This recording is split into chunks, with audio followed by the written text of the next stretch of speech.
Hello everyone! Welcome to a new English lesson. I am Tatiana Olaru, and today we will continue speaking about people's appearances. Today's lesson is entitled Hand and Arm. What you see on the screen is a quotation by Anne Frank. The final forming of a person's character lies in his own hands. This quotation is going to be discussed at the end of the lesson. So, in this lesson, we will read tongue twisters with the sound f, s, z. You will learn new vocabulary about hand and arm and do practical activities. You will learn a new set of idioms about hands and arms. You will read for comprehension and do practical tasks. And we will discuss how can human hands help or hurt people or animals. So let's begin with the tongue twisters I have prepared for you. The first one is an easy one. I will read 2 times. The first time will be slowly. 4 furious friends fought for the phone. Let's try one more time, but quicker. 4 furious friends fought for the phone. Now you try. The second one is a little bit more difficult. Once a fellow met a fellow in a field of beans. Said a fellow to a fellow, if a fellow asks a fellow, can a fellow tell a fellow what a fellow means? Okay, and this time quicker. Once a fellow met a fellow in a field of beans. Said a fellow to a fellow, if a fellow asks a fellow, can a fellow tell a fellow what a fellow means? Okay, now you try. And the last one is the most difficult. Felicia fries finger food. She fries it up by hand. Felicia fries finger food and sells it in her stand. And of course we will try quicker now. Felicia fries finger food. She fries it up by hand. Felicia fries finger food and sells it in her stand. Of course, this is the time for you to try. I hope you do a good job. Okay. So if you look attentively at the last tongue twister, in this tongue twister there is a word that is part of the vocabulary of our lesson, hand and arm. So you guessed right, this word is the word finger. Okay, I am sure you know many parts of the body. That is why let's see at the other elements of the hand and arm. So, let's begin with the first one, the wrist. Look attentively. This is the wrist. Number 2, the palm. Palm. Number 3, thumb. This one. Number 4 is the forefinger or the index. This one. The one that we point to things. Number 5 is the middle finger. Number 6 is ring finger. And number 7 is the little finger or the pinky finger. Okay, number 8 are the knuckles. Look here, these are the knuckles. Okay, and together this is a fist. Yeah, a fist. Okay, what actions we can do with the hand? We can wave. Hello. We can fold. Yeah, we can fold the fingers. We can pat like this. Yeah. We can embrace or we can hug. This is what we do, yes? We can hit or we can strike like this. Okay? We can touch. Yeah, we can touch things. Okay. We can caress or we can pat. Like this, yeah? Hey, you're so sweet. Okay, the adjectives. The hand can be rough and can be smooth. These two words are antonyms. Okay, and here what you see is to hit, the two forms, because this is an irregular verb, to hit, hit, hit. And to strike, the two forms of the verb to strike, struck, struck, and the variant in the brackets. Now it's time to practice these words. I have prepared some sentences with blanks, and you have to fill in the sentences. If you want a nice dog, be sure to eat every day. Sylvia must be married. She has a big ring on her. We use our finger to point to things. Ralph got angry and the wall with his. Okay, so look at the answers. They are on the screen. So in sentence number 1 is the word to pat, the action to pat. Sylvia, she has a ring on her ring finger, like this. We use our index or forefinger to point to things. And Ralph got angry and struck the wall with his fist. Okay, let's see other sentences. Please don't the paint, it's still wet. If your left itches, you may get some money. Uncle Bob used to me on the head. And the cowboy's hands were from hard work.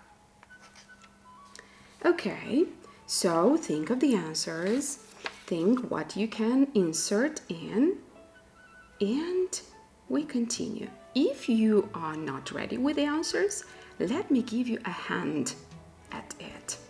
So, please don't touch the paint.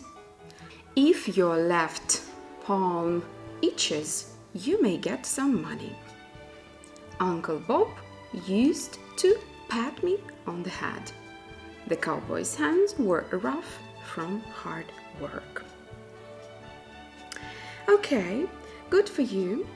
And if you remember from the previous lesson, I promised to come up with new idioms. Let me give you a hand at learning new idioms. In fact, I have already started doing it by saying, if you are not ready with the answers, let me give you a hand. What do I mean by that? Do I mean that I want to give you my hand? No, for sure not. So, when I promised to give you a hand at learning new idioms, I meant by helping you learning new idioms. Like in this example, I hope that someone will give me a hand with these bags. So I mean that I hope someone will help me with these bags. So let's get started with new idioms. I will give you these idioms, I will show you the explanations, and I will give you some examples to see how we can use them. To bite the hand that feeds you. To bite the hand that feeds you. So, don't say bad things about your boss. In this way, you bite the hand that feeds you. What do I mean? So I mean that I don't have to say bad things about the boss, because in this way I make him feel bad or I hurt even. Okay, the next one, to go hand in hand. This is an idiom that I like very much.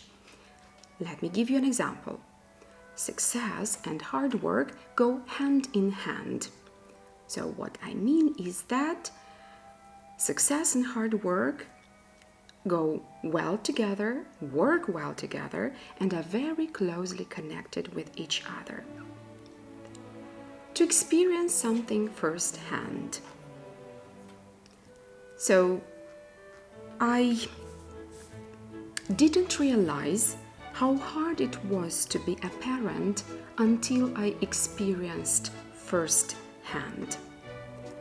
So, I didn't realize how hard it is to be a parent until I experienced it by myself. So I felt it.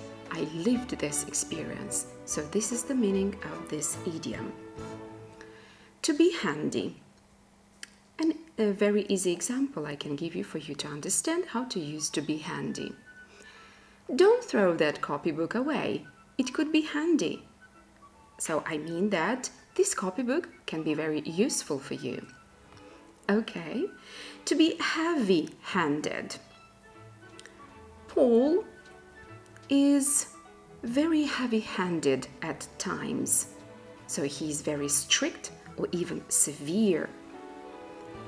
And the last one, to live hand to mouth.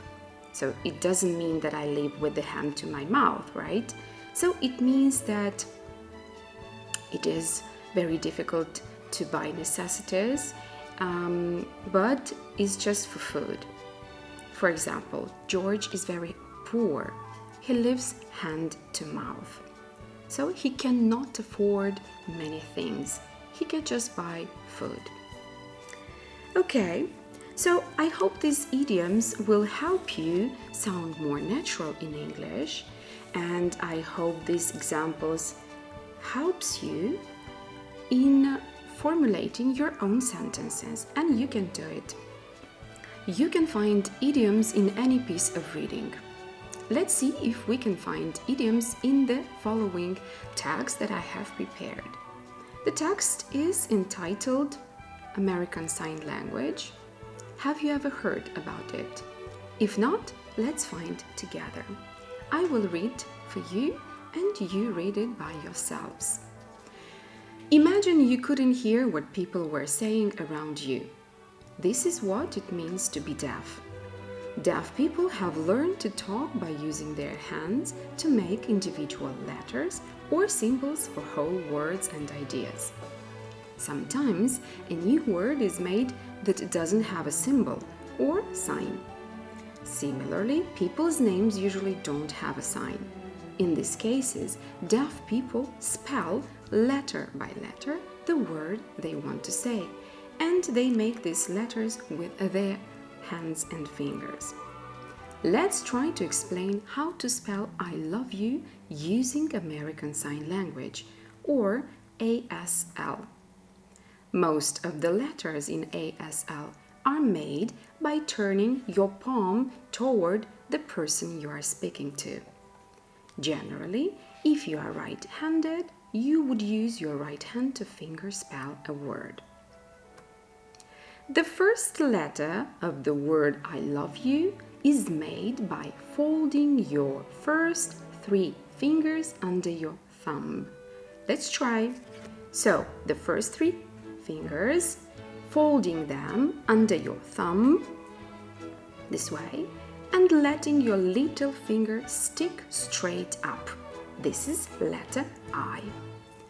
The letter L is formed by making an L shape with your index finger and your thumb.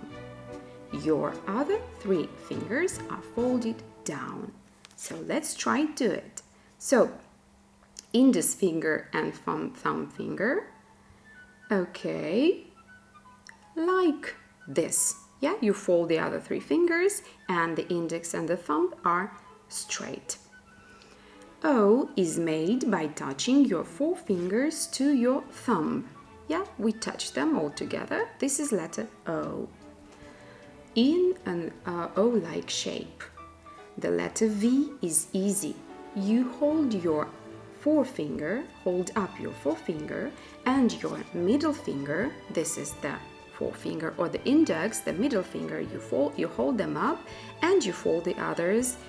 Okay, so it's like a peace sign. Finally, to make the E, we bend all of our fingers at the knuckles and fold underneath them, like this. So this is letter E. The letter Y is also easy. Just fold your index, middle and ring fingers while leaving the thumb and little finger up. This is letter Y. You already know how to make an O. And the last letter is U.